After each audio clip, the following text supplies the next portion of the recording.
James Beck. I'm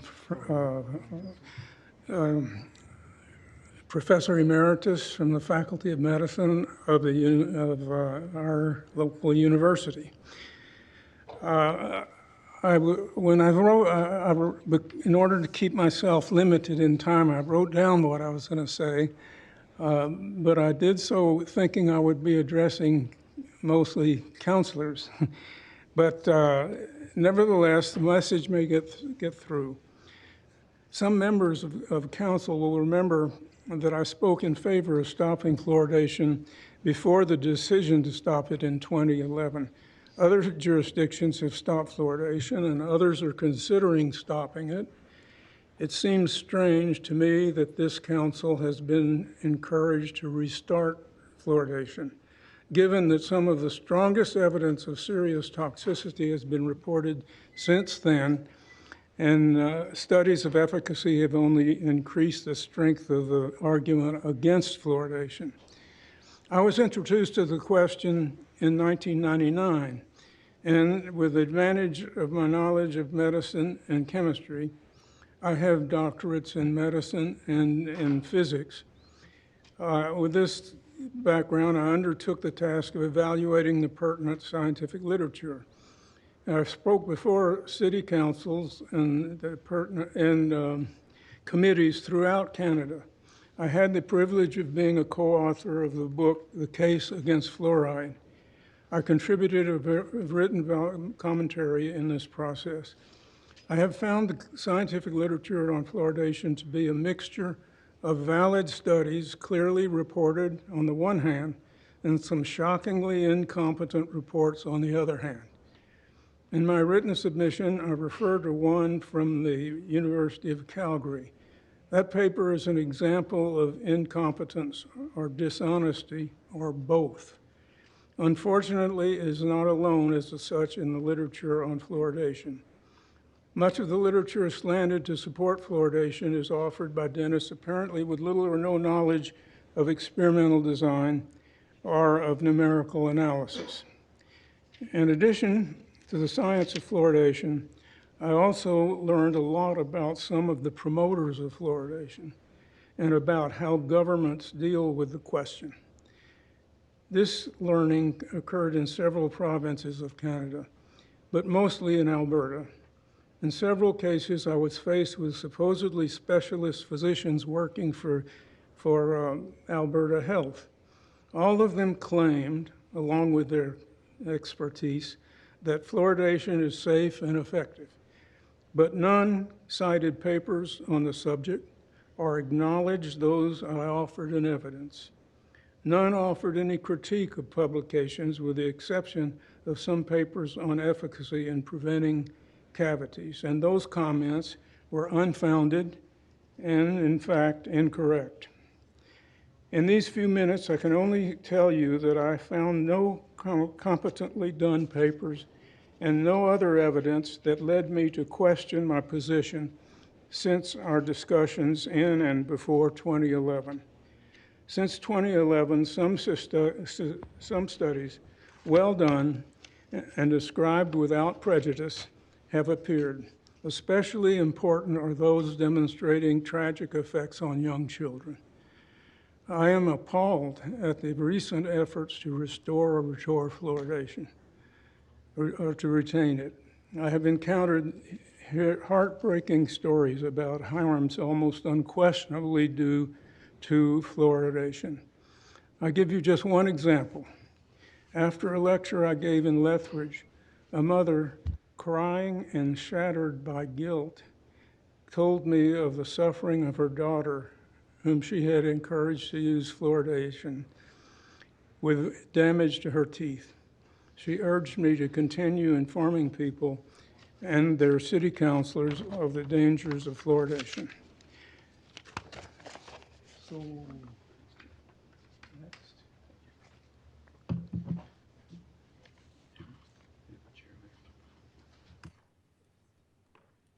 Speak up, Chris. Make sure you speak loud. Start the slideshow.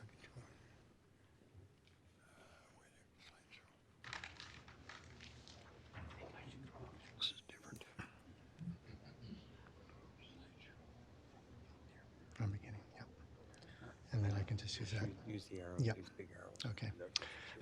My name is Chris Neurath. I'm with a group called the American Environmental Health Studies Project. And I'm going to talk about probably the study that may have brought us here, revisiting fluoridation, which is from the University of Calgary, the studies by Lindsay McLaren. These studies are flawed. I'm going to start with the fluoridation one.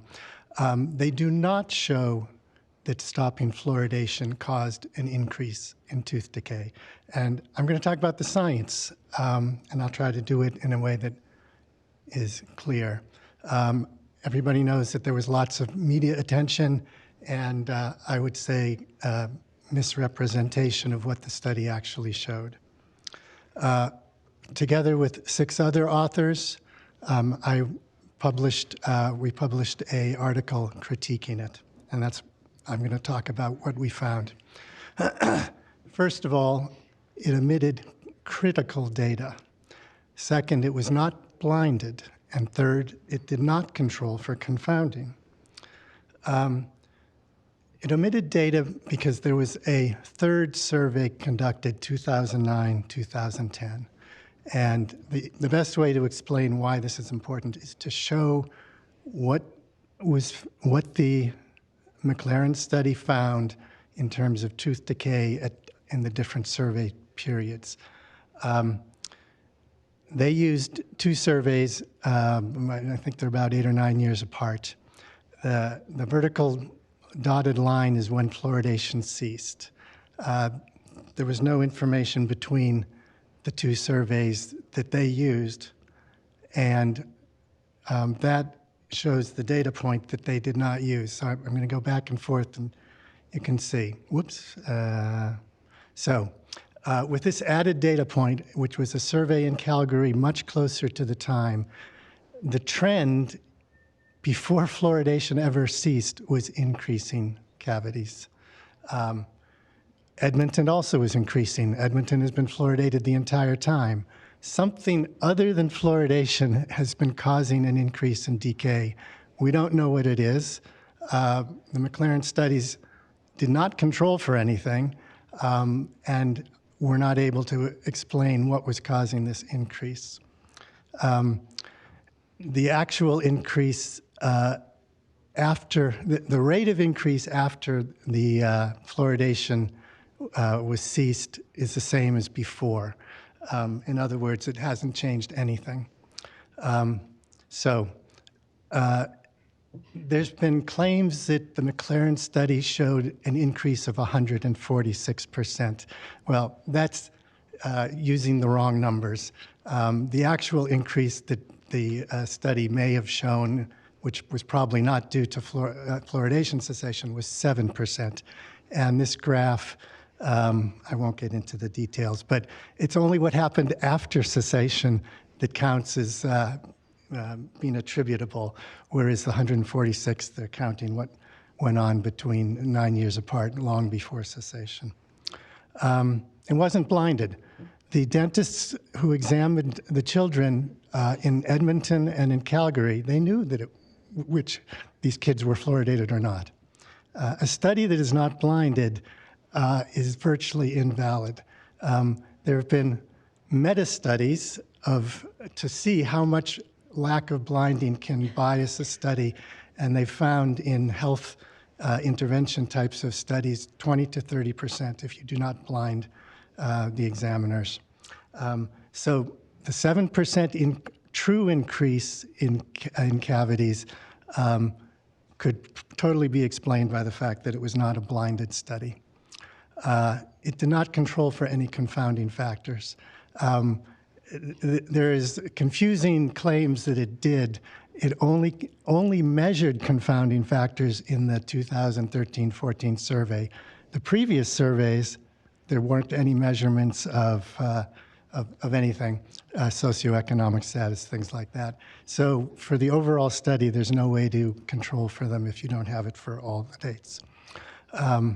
Well, that's a summary. The other issue was Dr. McLaren's group also did studies of ADHD and hypothyroidism. And arguably, those are at least as important issues, especially with the more recent studies. And I'm just going to very briefly touch on her studies of ADHD and hypothyroidism. Fluoride and ADHD. She found no effect. She looked at a Canadian survey, a national survey.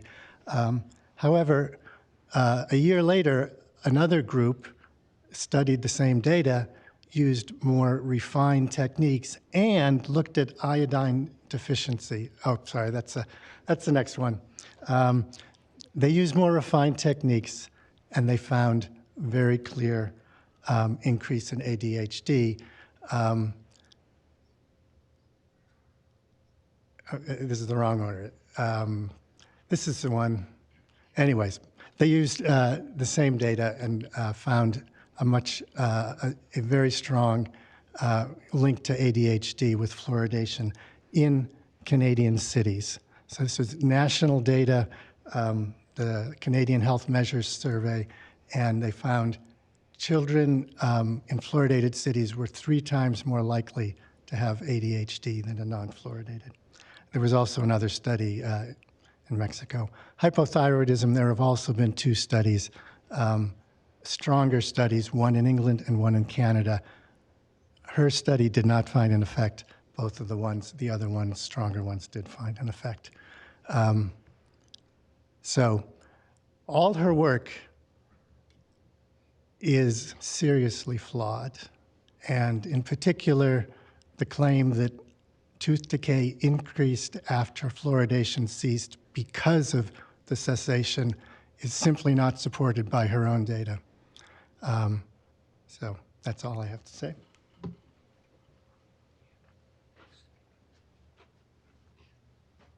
Where's the gentleman? The guy that does the...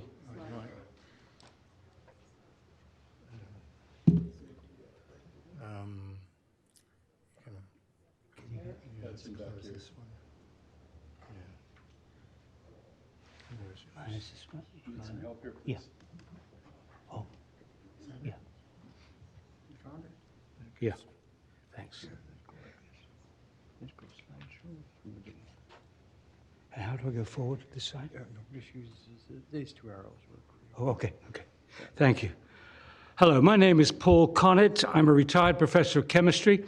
I live in Binghamton, New York, and I'm the executive director of the Fluoride Action Network. This is about the 6th time I've been to Calgary on this issue over the years.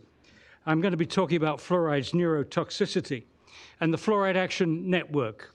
From the years 2000 to 2015 and beyond, FAN has accumulated and made public the largest database in the world on fluoride's neurotoxicity. In 2015, FAN asked the National Toxicology Program, the NTP, to review the neurotoxicity of fluoride. Their report, as Dr. Ghali pointed out, was published, well, made available to the public on October the 22nd, just a week ago. And as Dr. Ghali pointed out, this is a draft and it's being reviewed by the national academies now. Now, the NTP reviewed 149 human studies, 339 animal studies, 60 in vitro mechanistic studies on fluoride's neurotoxicity, and concluded that NTP concludes that fluoride is presumed to be a cognitive neurodevelopmental hazard to humans. This is based upon a consistent pattern of findings in human studies across several different populations, showing that higher fluoride exposure is associated with decreased IQ or other cognitive impairments in children. Now, this classification presumed is the 2nd order level of certainty. So the top level is known, the 2nd level is presumed, the next is suspected, and finally, not enough information. So this is an important finding, vindicating 23 years of my involvement in this subject. However, the NTP suggested that the studies done above 1.5 parts per million are stronger than studies done at lower than 1.5 parts per million, or more consistent. I disagree. The studies done above 1.5 parts per million are more numerous, but the studies done below 1.5 parts per million, that's the levels that we get in drinking water, below that, have stronger methodologies. And I'm going to be talking about some of those studies. Dr. Ghali's already talked about 2. I have 3 more. I'm going to talk about the 5 hammer blows of science that shatter the notion that fluoridation is safe for our children's brains. The first study has already been covered by Dr. Ghali. That's the Bashash study from 2017. This is the first study to show that the critical period of exposure is during pregnancy. It's the fetus which gets the most troubling dose of fluoride. I won't go into the details because it's already been discussed, but the basic finding was a drop of 5 to 6 IQ points with a 1 milligram per liter increase in the fluoride levels of the mother's urine. The IQ measurements were made with the children at 4 and again at 6 to 12. Now, Bashash published a second study in 2018. Using the same cohort, they showed that as the mother's urinary fluoride levels went up, so did the symptoms, prevalence of symptoms of ADHD, particularly inattention. Then the third paper has already been discussed by Dr. Ghali and others. By the way, a lot of the pro-fluoridation people have criticized the methodology. That's expected. But in my written submission to this panel, I went through about 12 or 13 of the criticisms that appeared in the media following this paper and addressed all those criticisms. Most of them are unfounded. Now, this Canadian study essentially replicated the Bashash study. That's important. It wasn't the first study. It replicated the first study for maternal exposure. And the study, again, was funded by the National Institute of Environmental Health Sciences and, in this time, the Canadian government. They found for a 1 milligram per liter increase in concentration of fluoride in mother's urine was associated with a 4.5-point decrease in IQ among boys, though not girls. The authors give some rational explanations of why that might be only in boys. But in the second measure of exposure, they found that lowering of IQ occurred for both boys and girls. In a podcast that accompanied this study, the editor of JAMA said that if his wife was pregnant, he would advise her not to drink fluoridated water. And again, I reiterate what Dr. Ghali said. This paper went through extensive peer review, extensive examination, twice the amount, maybe 3 times the amount of attention to this paper because they knew how controversial it would be. All the statistics were checked twice. Now, the fourth hammer blow came this year. Just a few weeks ago, we published a paper by Riddell and others. This is another paper from the Till group. A shocking finding. Adolescents are 3 times more likely to develop ADHD symptoms in fluoridated communities compared to non-fluoridated communities in Canada. So this is shocking. There's a possibility that a major cause of ADHD in Canada may be drinking fluoridated water. It's obviously not certain. None of these things are certain, but it's a huge red flag, and you just can't dismiss these things cavalierly. If at some point, the precautionary principle must check in. And 5, this has just been accepted for publication from Till and another study done in Canada. In this Canadian study, bottle-fed babies in fluoridated communities have lower IQ than breastfed babies. And it's worth remembering that a bottle-fed baby gets about 200 times more fluoride than a breastfed baby if the formula is made up with fluoridated tap water. Nature protects the baby from fluoride by keeping the levels low in breast milk. We remove that protection with water fluoridation. I don't believe there's any health agency in the world that availing itself of this data within the draft NTP review, which is a very, very thorough piece of work, and subsequent studies published in 2019, could produce a science-based health risk assessment that could justify adding fluoride to the public drinking water. And before I get to my conclusions, I would like to take my hat off to Dr. Ghali. I've been involved in this for 23 years, and I've yet to hear somebody say it's time to step back and look at the evidence. From somebody in an influential position, this was gold dust for me, from my experience. I've only met 3 people with the integrity of Dr. Ghali in my involvement in 23 years. One was Dr. Cahoon, the principal dental officer of Auckland, who, having promoted fluoridation, then turned around when he read the evidence and opposed it. Dr. Hardy Lineback from the University of Toronto, who did the same, even apologized to his students. And now I would add Dr. Ghali to that list. Thank you, Dr. Ghali. We need that integrity. We need that objective examination of the science. And so my conclusions, for any community to start fluoridation today with this draft NTP review, I know it's a draft, but look at the diligence that was put into that study. And all these studies on the table is reckless. The risks to fetal and infant brain development far outweigh any benefit to teeth. Brains versus teeth. Other countries have shown, no. Can I Other ask for countries have shown these silence benefits from the can gallery, be please? secured by other and safer and more cost-effective means. What we need to fight tooth decay is education, education, education. And education for better dental hygiene and better diet. They're doing that in Scotland with the Child Smile program.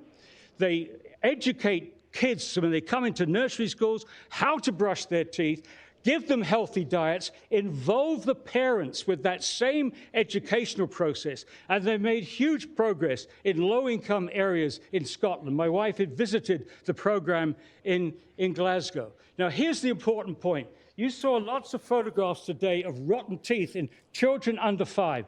A lot of that is caused by baby bottle tooth decay. That is caused when a baby sucks on a bottle of fruit juice, sugared water, milk, for hours on end, and it rots the top teeth to the gums. You cannot reverse that with water fluoridation. But you can reverse it if you educate the parents. If you educate the parents, you can reduce baby bottle tooth decay, which would be an enormous saving in avoiding those operations under anesthesia. And lastly, fluoridation is a poor investment for Calgary. Your best investment is going to be in educating children from low-income areas, educating their parents. And you've heard a lot about poor children and equity. Now, I believe in helping poor children. Dr. Connett, I just want to let you know that you guys have 5 minutes left in your group presentation. Okay. Well, then I would just say this. The last children that need their IQ lowered are children from low-income families. Thank you.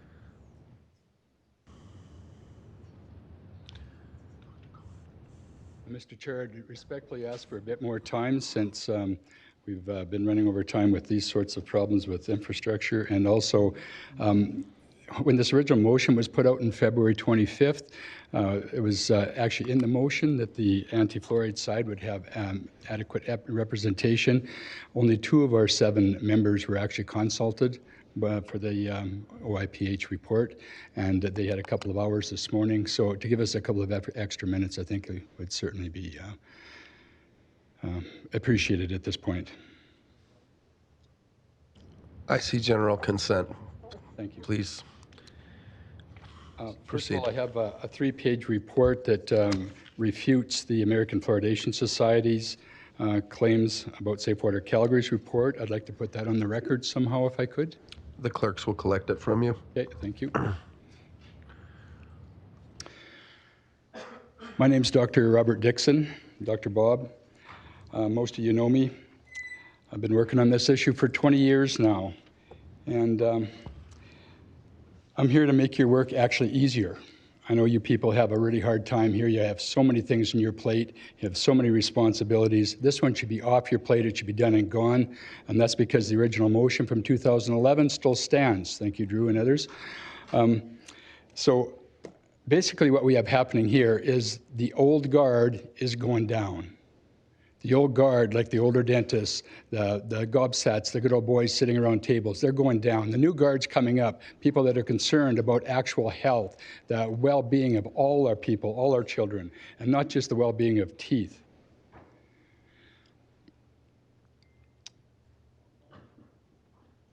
How do we get this up here?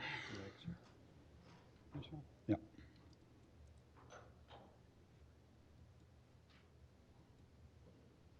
Thank you. And these arrows will Yeah. drive you.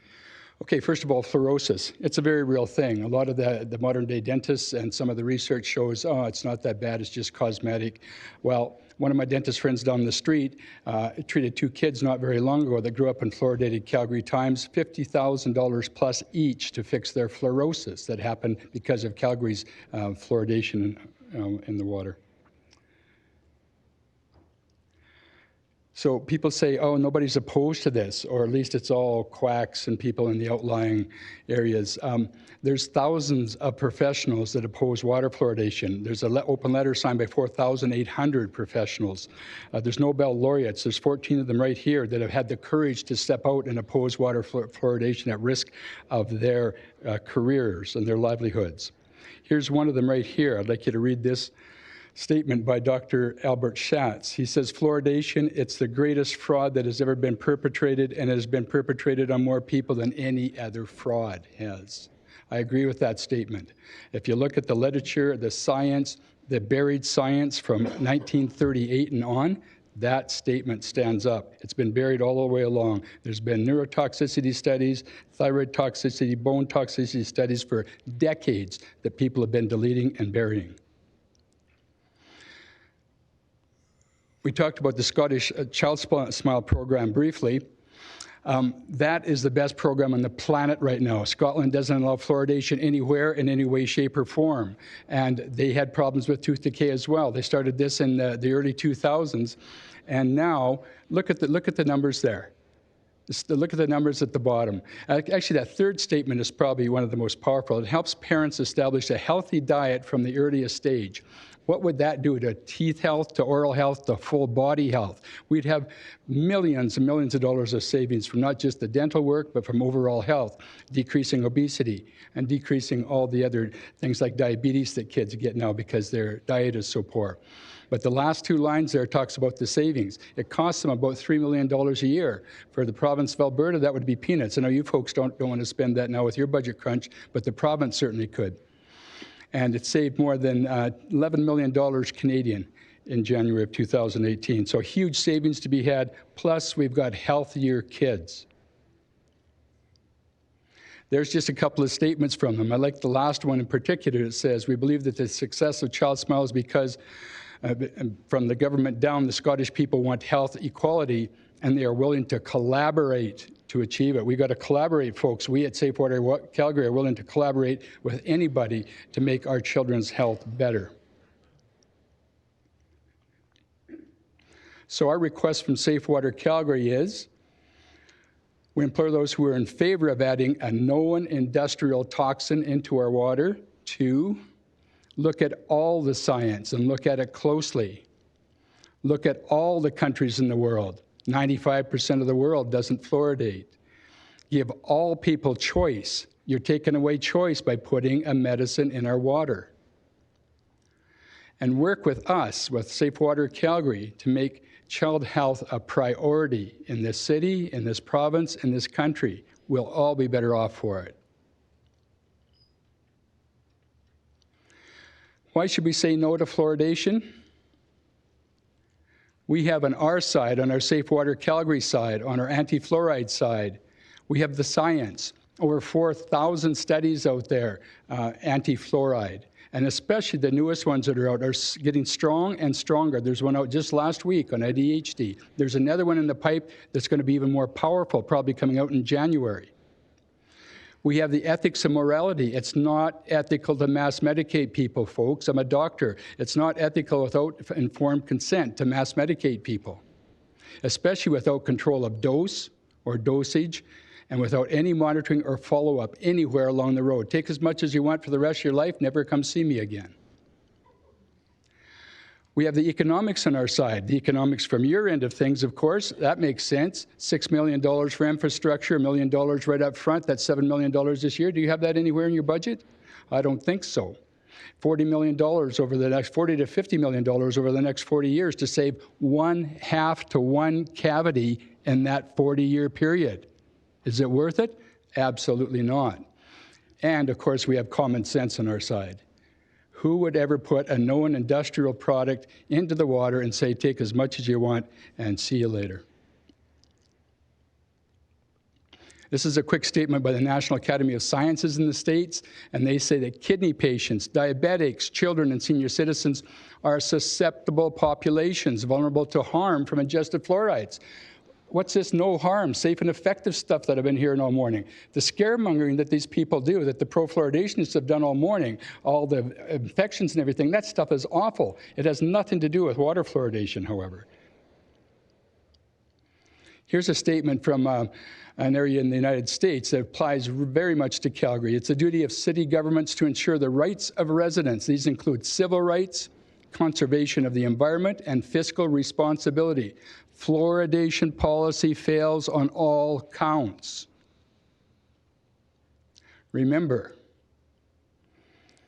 that 2011 motion I talked about earlier is still strong and viable. The only thing that is different from that motion is that you can add in neurotoxicity, and you can add in a lot other strong studies, fluorosis being one.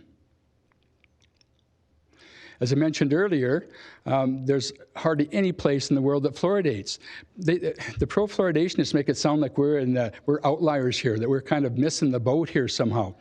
Well, 97% of Europe does not fluoridate. Yeah, a couple of people sprinkle a little bit of fluoridated salt on their food, but hardly any. 98% of Quebec and British Columbia right beside us. British Columbia has some of the best teeth in Canada, the best kids' health in Canada.